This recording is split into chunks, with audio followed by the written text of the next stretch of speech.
सो hi guys, मैं आशीष यादव आपका आपके यूट्यूब चैनल पर स्वागत करता हूं। दोस्तों, अगर आप क्लास 10th यानी 10वीं कक्षा की अगर आप तैयारी करते हैं तो बिल्कुल सही स्थान पे हैं। तो चलिए मैं आपको बता दूं कि क्लास किस चीज़ का है। तो मैथ का क्लास है और हम आपको यहाँ पे सेलेक्टेड क्वेश्चन बता रहे हैं जो एग्जाम के पर्पज से बहुत ही इंपॉर्टेंट है। ऐसे क्वेश्चन को हम लोग क्या कर रहे हैं, डील कर रहे हैं, पूरा डीपली डिटेल से अच्छे से अध्ययन कर रहे हैं।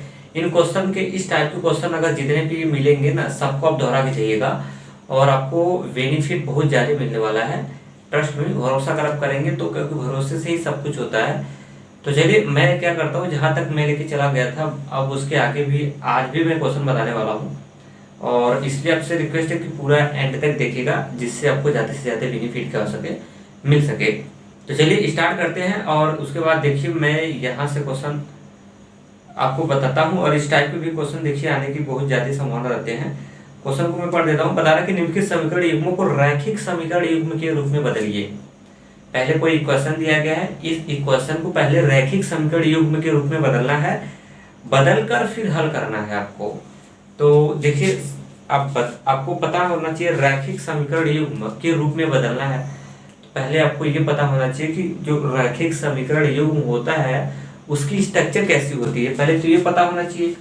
और मैं आपको बता देता हूँ कि रैखिक समीकरण युग्म का जो स्ट्रक्चर होता है वो ax plus b x plus क्या c। देखिए रैखिक समीकरण युग्म का स्ट्रक्चर मैं बता देता हूँ, वो होता है इस टाइप का। जब बन जाएगा तो सवाल हल करना एकदम क्या हो जाएगा, इजी हो जाएगा। तो देखिए सबसे पहले हम लोग क्या करते हैं, एक क्वेश्चन इसमें का मैं बता रहा हूँ, इसमें का फ्रंट पे आपको दिख रहा होगा। तो सबसे पहले आप बैठिएगा, करिएगा, एग्जाम में बैठिएगा तो सबसे पहले सॉल्यूशन करेगा और उसके बाद ही लिखिएगा, दिया है उसके बाद क्या डैश। ये देखिए दिया है 1 अपान कितना है 2x और प्लस 1 अपान कितना है 3y है और इक्वल कितना है 2 है। एक ये दिया है और एक दिया है सेकेंड, इसमें दो इक्वेशन रहेगा तभी बात बनेगा। और एक मैं इधर लिख लेता हूँ, कोई दिक्कत नहीं। देखिए एक है सेकेंड जो है इसका 1 अपान कितना है 3x है और प्लस में 1 अपान कितना है 2 का y है इक्वल 1 अपान ये है 13 अपान कितना है 6 है। ये दो इक्वेशन है, फिर से मैं बता देता हूँ। 1 अपान 2x प्लस 1 अपान 3y इक्वल कितना है 2 है। फिर उसके बाद सेकेंड जो है इसका 1 अपान 3x और प्लस 1 अपान 2y और इक्वल कितना है 13 अपान 6 है। पहले इस जो दोनों समीकरण दिए गए हैं ना, इनको पहले बोला है सीधा सीधा कि रैखिक समीकरण के रूप में बदलिए। यानी इनका स्ट्रक्चर जो है पहले आपको रैखिक समीकरण युग्म के रूप में बदलना होगा। रैखिक समीकरण युग्म का साचा ये होता है, स्ट्रक्चर ये होता है। यानी इसको इस रूप में पहले बदलेंगे। अगर जैसे सवाल इस रूप की होती 5x प्लस 3x प्लस 6 बराबर 0, तब तो ये रैखिक समीकरण युग्म के रूप का है ही उस रूप का। लेकिन रैखिक समीकरण युग्म में मैं आपको एक चीज बता देता हूँ कैसे पहचान करेंगे। इसमें जो चर रहेगा, एक चर x एक चर y है, इसमें जो चर का पावर होगा ना वो कितना होगा, यहाँ पे y होगा। चर का पावर हमेशा कितना होता है 1 होता है, इसकी वजह से इसको बोला जाता है क्या रैखिक। और इसमें जो चर होते हैं ना वो कभी बटे वटे में नहीं आता है। जैसे ये 5/x प्लस 3/y हो जाए इक्वल 6 हो जाए, तो कोई बोले रैखिक है तो रैखिक नहीं है, क्योंकि इसमें ये जो चर है वो कहाँ आ चुका है, बटे में आ चुका है। वही हाल यहाँ पे हो रहा है। देखिए इसमें जो चर है ना वो सारे के सारे बटे में आ चुके हैं, इसकी वजह से रैखिक नहीं है। तो सबसे पहले रैखिक नहीं है ना, तो इसको आपको बनाना होगा किसमें, रैखिक में बदलना पड़ेगा, तब बात बनेगी, अन्यथा बात क्या होगी, बिगड़ जाएगी। तो चलिए इसको मैं बता देता हूँ कि रैखिक में इसको आप किस हिसाब से और कैसे करेंगे। एकदम ईजी वे में मैं आपको बता रहा हूँ। देखिए एकदम ईजी वे में बताने का तरीका, कैसे इसको हैंडल करते हैं ना, मस्त तरीके से मैं बता रहा हूँ। ये दोनों क्वेश्चन लिख लिया, अब उसके बाद लिखेंगे अब कैसे मैं बता रहा हूँ, ध्यान देखना। अब तो ऐसे सवाल को ना क्या करते हैं, थोड़े से जो 1/x आया है नीचे 1/x, ये जो नीचे आया है ना x, इसको हटाना पड़ेगा तभी बात बनेगी। तो देखो कैसे इसको सोल्यूशन करते हैं, मैं आपको साइड में दिखा रहा हूँ। जैसे देखिए 1 अपान जो 2x है ना, 1 अपान कितना है 2x है, इसको हम लोग क्या कर लेते हैं 1/2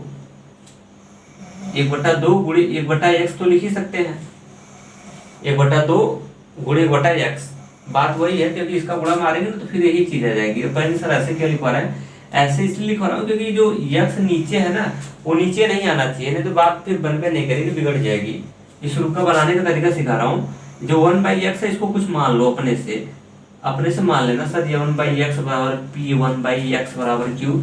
ये अपने आप में एक टाइप ही समझ जाइएगा, है ना। जो 1/x के रूप का होता है 1/y जो है ना, इसको मान लेते हैं कुछ, उसके बाद सवाल इजी हो जाती है। देखिए कैसे मैं कर रहा हूँ। अब मैंने कर दिया माना 1/x बराबर हमने मान लिया p और 1/y बराबर हमने मान लिया कितना q मान लिया। अब देखो सवाल का नया रूप बन जाएगा।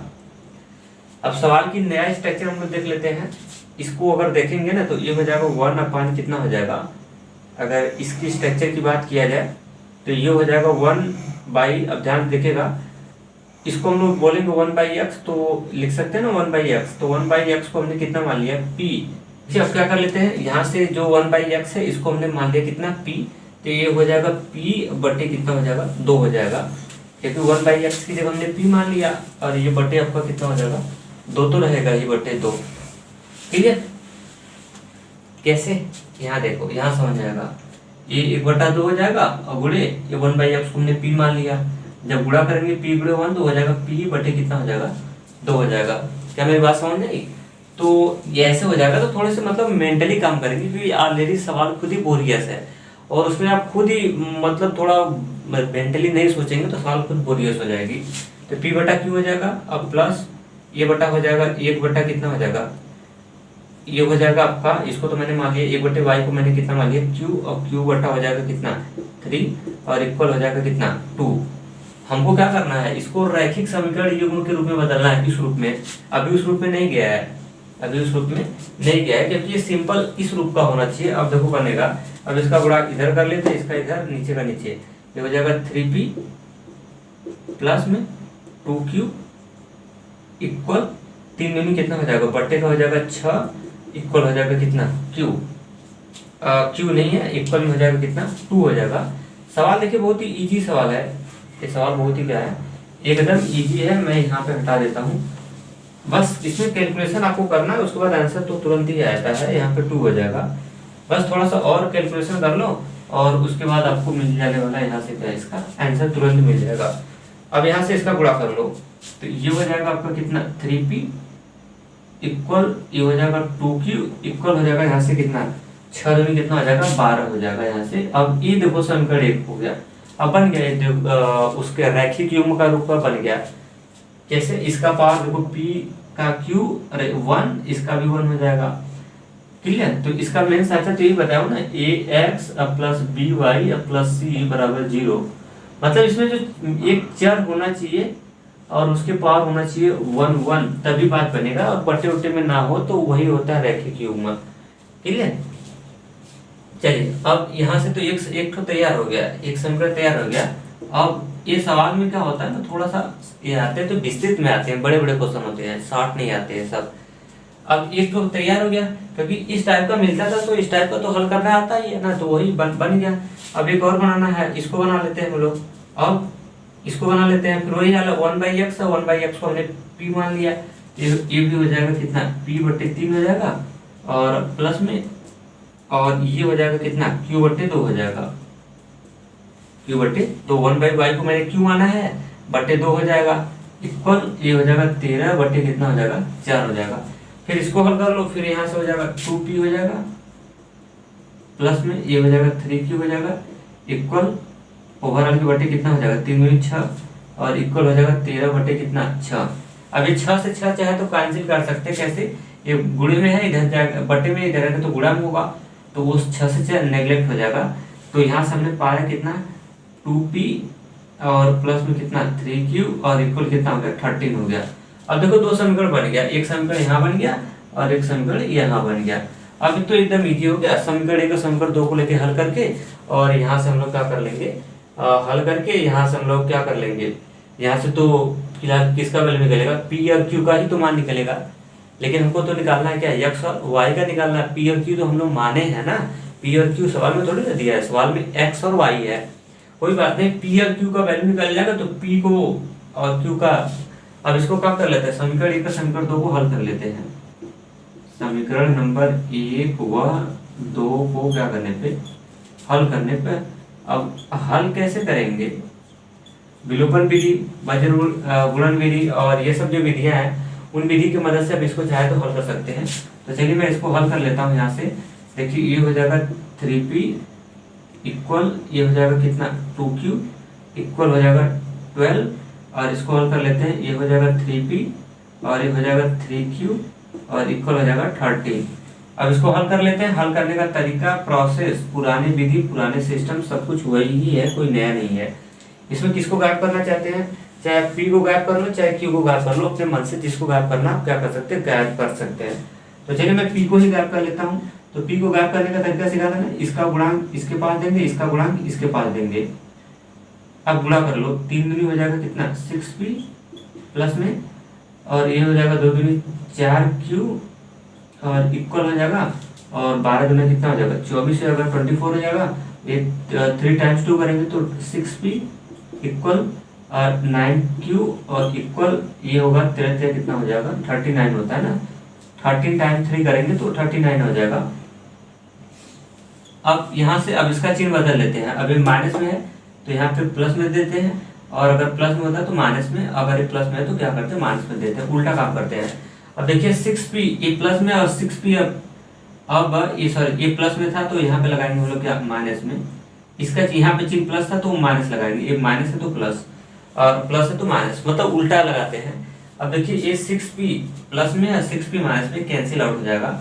अब यहाँ से क्या लेते हैं 4q माइनस प्लस में 9q माइनस में है तो प्लस माइनस से घट जाएगा, और यहाँ से आ जाएगा कितना 5q, और चिन्ह किसका लगेगा बढ़ेगा, बड़ा क्या है 9, उसका चिन्ह हो जाएगा माइनस।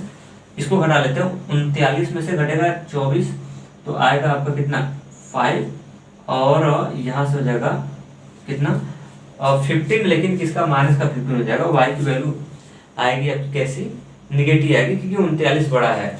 बस अब थोड़ा सा और है, उसके बाद यहाँ से आंसर पा जाओगे आप। देखिए ये हमारा आया कितना 5q और इक्वल आया है माइनस का 15, यहाँ से माइनस से माइनस कैंसिल हो जाएगा, और ये 5 इंटू में इधर आएगा तो बटे में हो जाएगा, तो ये हो जाएगा 15/5 कटेगा तो q का वैल्यू आ जाएगा कितना 3।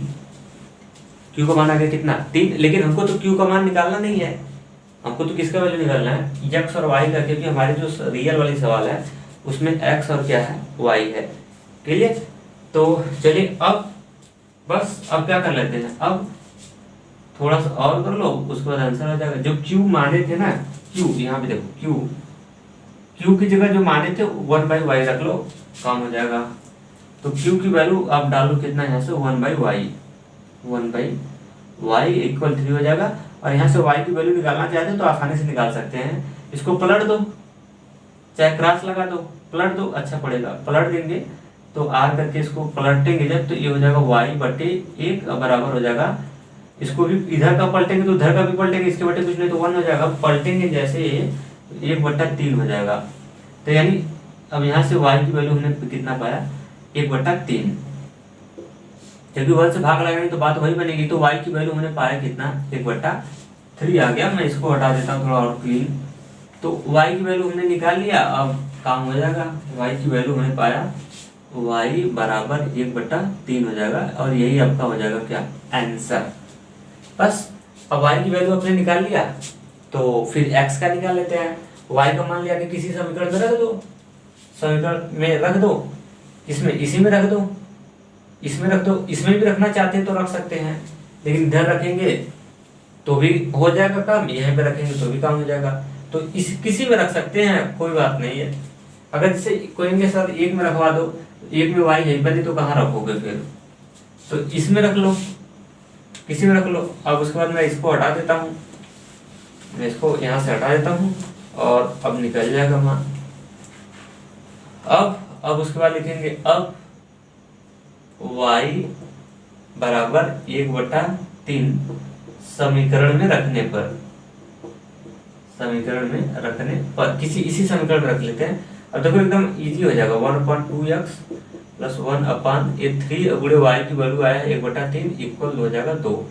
अब 3 से 3 कैंसिल हो जाएगा, 1/2x अब प्लस में 3 से 3 कैंसिल, तो आएगा 1/1 बराबर हो जाएगा कितना 1, क्योंकि 1/1 आएगा तो 1 से भाग 1 में देंगे तो 1 ही आएगा। अब यहाँ से x की वैल्यू निकल जाएगा, 2 इधर x की वैल्यू निकालना ना, तो 1 इधर भी तो 1/2x हो जाएगा, इधर एक प्लस उधर जाएगा तो माइनस हो जाएगा, 2 - 1। अरे घटेगा तो 1 हो जाएगा, 1 कितना हो जाएगा 2x। और आपको वैल्यू किसकी निकालनी है, x की वैल्यू निकालनी है, तो इसको पलट दो, काम हो जाएगा। इसके बटे कुछ नहीं तो 1 मार के पलट दो, ये हो जाएगा 2x बटे 1। तो 1 से भाग लगाएंगे तो वही आएगा, इसको पलटेंगे तो 1/1 होगा, 1 से भाग लगाएंगे तो वही आएगा। तो यहाँ से x की वैल्यू निकालेंगे तो ये इंटू में है, इधर अगर तो बट्टे में हो जाएगा, यानी पाया मैंने कितना 1/2, कितना 1/2। तो ये आपका हो जाएगा क्या आंसर।